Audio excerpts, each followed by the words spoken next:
Personal financial planning जो है उसका यूनिट नंबर 2 केस बजट है। सही है। क्या करना है, केस बजट सीधा नहीं सिंपल है। स्टार्टिंग में क्या करना है, तुम लोग को ओपनिंग बैलेंस लिख देना है, उसका रिसिप्ट लिख देना है। 7 to 8 लाइन इनफ है रिसिप्ट में, बराबर। तो भी 8 से 10 लाइन छोड़ देना है रिसिप्ट के लिए, उसको बोल देना है टोटल है। सही है। उसके बाद आएगा पेमेंट। पेमेंट में लगभग तेरे को 12 से 15 लाइन तेरी जाएगी। ठीक है। तो पेमेंट के लिए 12 से 15 लाइन छोड़ देनी है, फिर आएगा तेरा टोटल भी, और लास्ट में क्या आ जाएगा, क्लोजिंग बैलेंस तेरा आ जाएगा। सही है। अब देख तेरे को करना है किस तरीके से। क्वेश्चन इसमें दो ही तरीके के, अपने क्वेश्चन रीड करना है। देख यहाँ पे क्वेश्चन में बोला है क्वार्टरली केस बजट है। क्वार्टरली केस बजट है मतलब 3-3 महीने वाला केस बजट है का। अच्छा, क्वेश्चन के अंदर हम लोग स्टार्टिंग में पढ़ लेंगे कि स्टार्टिंग कहाँ से होता है। तो स्टार्टिंग होता है 1 अप्रैल 2024 से होता है। कहाँ से होता है, 1 अप्रैल 2024। मतलब कि हमारे को क्वार्टरली बनाना है, 3-3 मंथ का बनाना है, तो हम 3-3 मंथ का बनाएंगे। देख अप्रैल से स्टार्ट होता है, अप्रैल मई जून जुलाई अगस्त सितंबर अक्टूबर नवंबर दिसंबर जनवरी फरवरी मार्च। सही है। एक क्वेश्चन ऐसा पूछ सकते हैं, या तो फिर तेरे को क्या पूछ सकते हैं, क्वार्टरली केस बजट के बदले मंथली केस बजट पूछ सकते हैं। अगर मंथली तेरे को क्वार्टरली बोला तो तूने क्या करा, 4 कॉलम बनाए ना, बराबर, क्वार्टर 1 2 3 4। अगर तेरे को मंथली बोलते तो हम क्या करते, हम 12 कॉलम बनाते। अप्रैल का अलग बनाते, मई का अलग बनाते, जून का अलग बनाते, जुलाई अगस्त सितंबर अक्टूबर नवंबर दिसंबर जनवरी फरवरी मार्च, सबका अलग अलग बनाने का। सही है। अब एक पेज में उतना पॉसिबल नहीं होगा, तो हम लोग को क्या करना है, सामने के 2 पेज ले लेने का। ठीक है। तो उसके अंदर तेरा आराम से सेट हो जाएगा। किस तरीके से फॉर्मेट बनाओगे, opening balance receipt 8 to 10 line छोड़ देना है, टोटल ए पेमेंट बराबर 12 से 15 लाइन पेमेंट के लिए छोड़ देने की, टोटल भी फिर आ जाएगा क्या, तेरा क्लोजिंग बैलेंस आ जाएगा। सही है। यहाँ पे क्वार्टरली बोला तो तूने क्या करा, 4 कॉलम बना दिए, सबके मंथ भी क्या करने के यहाँ पे हम लोग को लिख देने का। अब देख हम लोग करेंगे क्या, सीधा ने सिंपल सा कॉन्सेप्ट है का, पर केस बजट, बजट ऑलवेज होवे किसका, फ्यूचर का हो। शायद बड़ी मतलब यहाँ पे अभी हम लोग करेंगे क्या, ये वाले साल के अंदर हम लोग क्या करेंगे, हम बजट निकालेंगे कि फ्यूचर में कितना पैसा हमारे पास आएगा और कितना पैसा हमारे पास से जाएगा। सही है। अगर तेरे पास पैसा आता है तो उसको रिसिप्ट में लिख देंगे, और पैसा जाएगा तो उसको हम लोग पेमेंट के अंदर लिख देंगे। सही है। सीधा ने सिंपल सा कॉन्सेप्ट है। देख क्या लिखा हुआ है, मिस्टर दीप हैगा, मैनेजर हैगा, बराबर, डा लिमिटेड के अंदर 1/4/2024 के दिन क्या आएगा, he is expected to have a cash and bank balance of ₹1,20,000। बराबर। अप्रैल के मंथ के अंदर उसके पास कितना केस बजट है, 1,20,000 है। देखिए सम तुम लोग क्या करो, मेरे साथ साथ तुम लोग सोल्व करो। ठीक है। यहाँ पे स्टॉप कर दे, सबसे पहले फॉर्मेट बना ले जिस तरीके से बोला, उसके बाद तुम लोग स्टार्ट करो। सही है। फॉर्मेट तुम लोग का रेडी हो चुका है, अब हम लोग स्टार्ट करते हैं। बराबर। क्या बोला हुआ है, 1/4/2024 के दिन केस और बैंक बैलेंस कितना था, 1,20,000 था। 1/4/2024 बोला मतलब अप्रैल, तो देख ओपनिंग बैलेंस करके क्या करने का, 1,20,000 रुपये यहाँ पर जो अपने को लिख देने का। सही है। आगे क्या बोला हुआ है, during the year 2024-25 he plan to purchase a flat of ₹32 lakh, 32 lakh रुपए का उसको फ्लैट परचेज करना है बाय पेइंग 4,80,000 केस। एक चीज़ दिमाग में फिट कर, तुम कोई भी चीज़ खरीदो उससे अपनों को कोई लेवा देवा नहीं है। सीधा ने सिंपल सा कॉन्सेप्ट याद रखने का, कितने पैसे आए कितने पैसे गए। 32 लाख का तुम फ्लैट परचेस करने निकले हो, लेकिन तूने डाउन पेमेंट कितना पे करा है, तूने कितना पेमेंट अभी तक करा है, 4,80,000। सही है। तो हम लोग एंट्री भी खाली किसकी करेंगे, 4,80,000 की करेंगे, 32 लाख की नहीं करेंगे। अच्छा, तूने क्या करा, पे करा है 4,80,000, तो तेरे पास पैसा आएगा कि जाएगा, डेफिनेटली तेरे पास पैसा जाएगा। तो 4,80,000 रुपये तेरे पास जाएगा, कौन से मंथ में जाएगा, जून के मंथ में जाएगा। तो तूने पेमेंट जून के मंथ में कराएगा, पेमेंट हमने जून के मंथ में कराएगा, बराबर, 4,80,000 का। तो क्या करूँगा, जून का मंथ, ये अप्रैल महीने जून का मंथ ये वाले क्वार्टर में आता है ना, तो देख लिख दूंगा डाउन पेमेंट ऑफ फ्लैट 4,80,000 है कि नहीं बेटा। सही है। एक चीज़ तुम लोग दिमाग में फिट रखो, पैसा आता है तो ऊपर लिखना है, पैसा जाता है तो नीचे लिखना है, उसको छोड़ के और कोई कॉन्सेप्ट इसके अंदर है नहीं।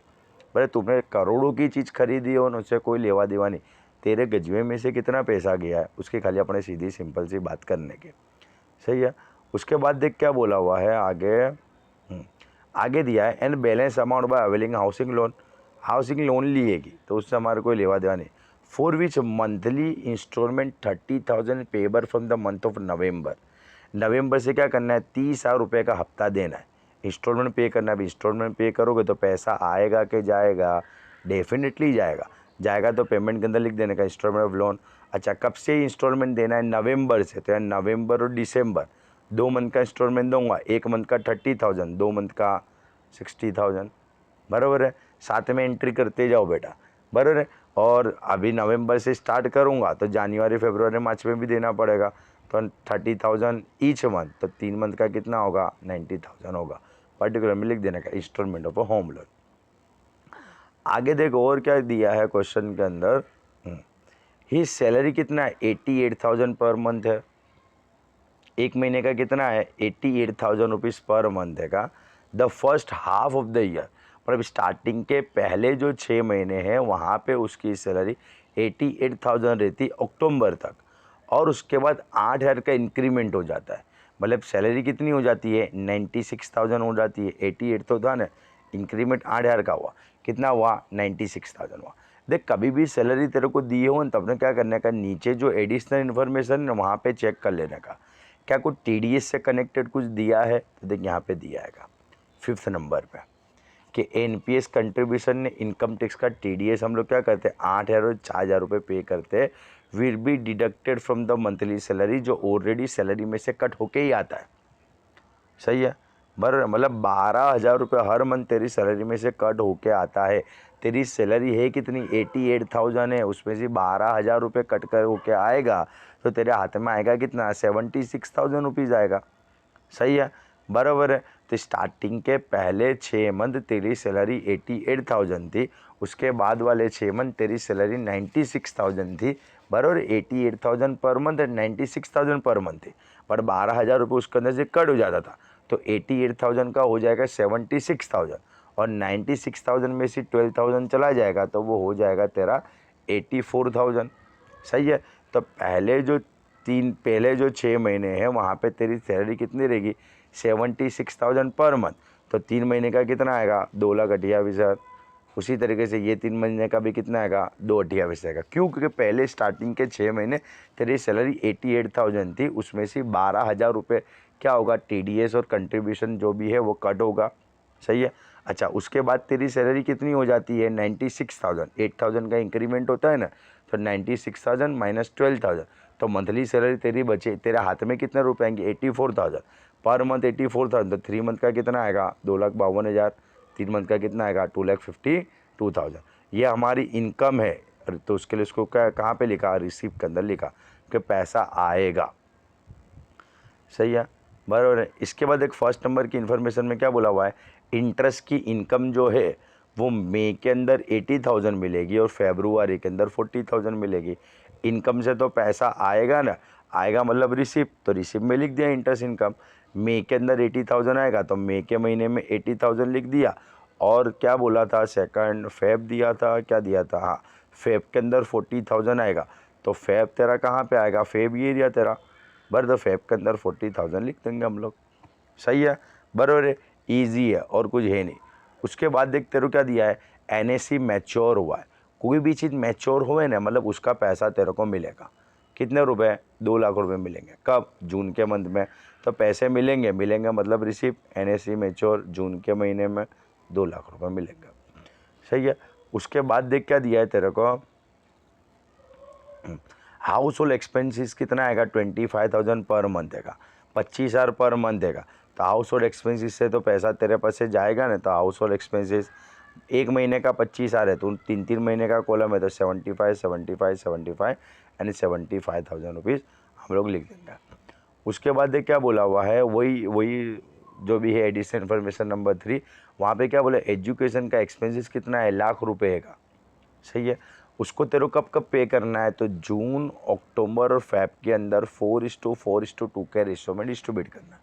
तो 1 लाख को 4:4:2 के रेशियो में हम डिस्ट्रीब्यूट करेंगे तो 40,000 40,000 ने 20,000 आएगा। तो जून अक्टूबर और फरवरी में 40 और 20,000 की एंट्री आएगी। एजुकेशन एक्सपेंसेस है, उससे क्या होगा, तेरे पास से पैसा जाएगा मतलब पेमेंट। देख पेमेंट में एजुकेशन एक्सपेंस लिख दिया 40,000 एंड 20,000। सही है, बराबर है। जून है, अक्टूबर है और फेब है। नेक्स्ट क्या दिया है तेरे को, हाँ परचेस किया है तूने एक्टिवा 5G 85,000 की, लोन से तूने परचेस किया, मतलब लोन से तूने परचेस की, तो तेरे पास से तो 1 रुपया भी अभी तक गया नहीं है गाना। तो 85,000 की कोई एंट्री ना आवे, पैसा आवे जावे उसकी एंट्री करने की। अच्छा, मंथली इंस्टॉलमेंट कितना देना है, 5,000 रुपीज़ का देना है। कब से देना है, अप्रैल से देना है बर। तो अप्रैल से हम लोग 5,000 रुपये देते जाएंगे, तो उससे हमारे पास पैसा जाएगा। तो देख यहाँ लोन करके लिख दिया, अप्रैल दिया, मई दिया, जून दिया, 3 महीने का कितना आएगा, 15,000। यहाँ भी 3 महीने, यहाँ भी 3 महीने, यहाँ भी जो भी 3 महीने। सही है। नेक्स्ट क्या आता है, नेक्स्ट आता है हाँ 5th नंबर। अब 5th नंबर तो ऑलरेडी हम लोग ने कंप्लीट कर दिया है, सैलरी के साथ सेट कर दिया था ना। 6th नंबर में क्या बोला हुआ है, इंश्योरेंस का प्रीमियम 20,000 अगस्त के मंथ के अंदर हमारे को पे करना है। बरे ने मनी पे बैक पॉलिसी का 40,000 दिसंबर में पे करना है। इंश्योरेंस प्रीमियम अगस्त में, ने मनी बैक प्लान के कब पे करना है, दिसंबर में।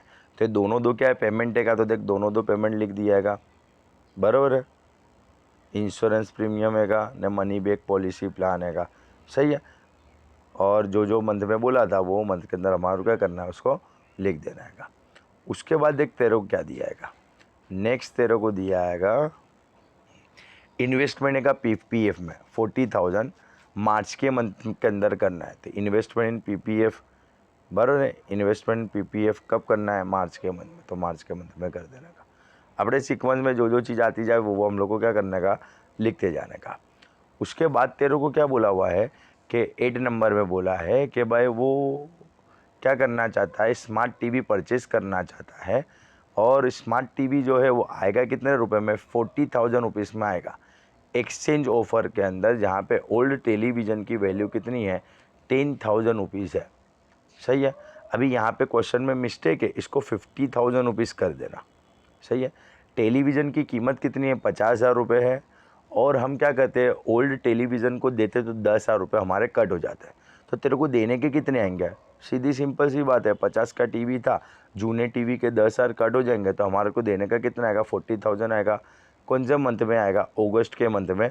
तो अगस्त के मंथ के अंदर हम लोग लिख देंगे परचेज टेलीविज़न 40,000। सही है। वो क्वेश्चन में मिस्टेक है, वहाँ ऊपर 50,000 आएगा, बराबर। 50,000 में से 10,000 कट हो जाएंगे, 30,000 की एंट्री आएगी। अरे सॉरी, 50,000 में 10,000 कट हो जाएंगे, 40,000 की एंट्री आएगी। 9th नंबर में क्या बोला भाई, लोन 80,000 की थी, वो हमने हमारे फ्रेंड को दी थी। वो विल रिटर्न, वो हमारे को रिटर्न देगा। रिटर्न देगा कब, जुलाई में। जुलाई में वो रिटर्न देगा।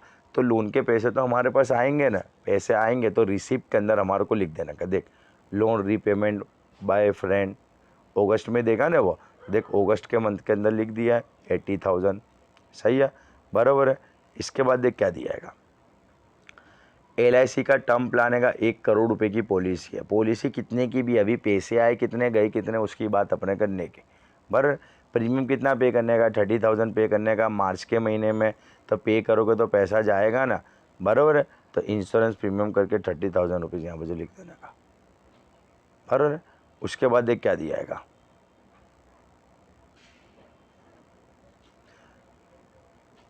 ये एक एंट्री है ना बेटा, वहाँ ऊपर की एक सेकंड ना, ये मनी बैक पॉलिसी है ना, तो वहाँ पर जो तो अपने पास पैसे आते हैं क्या, ये मनी बैक जो पॉलिसी है ना उसमें अपने पास पैसा आएगा, मनी बैक होगा। तो वो उसके जो 40,000 है ना, दिसंबर में अपनों को मिलने के है, बराबर। तो दिसंबर में वो अपनों को पैसे मिलेंगे तो फिर अपनी इनकम होनी चाहिए ना। हाँ ये रहा देख, मनी बैक पॉलिसी प्लान है ना, सही है, बराबर है। 40,000 अपनों को मिलेंगे, इसके लिए देखो कब हो जाएगा, इनकम के अंदर जाएगा। सही है। उसके पहले मैंने वो नीचे तुम लोग को बता दिया था, वो इंश्योरेंस की एंट्री खाली नीचे जाएगी। उसके बाद आता है 11th नंबर। सही है। क्या बोला हुआ है कि भाई हम कंट्रीब्यूट करेंगे म्यूचुअल फंड की SIP के अंदर 3,000 रुपये पर मंथ। अप्रैल से करेंगे तो हर मंथ 3,000 रुपये डाल देंगे। तो 1 महीने की 3,000, 3 महीने के 9,999 9,000 रुपीज़ लिख देंगे। उसके बाद फिर क्या करना है, पीरियडिक पे back from a money back plan है का, कितना है 40,000 है, receive in the month of March है का।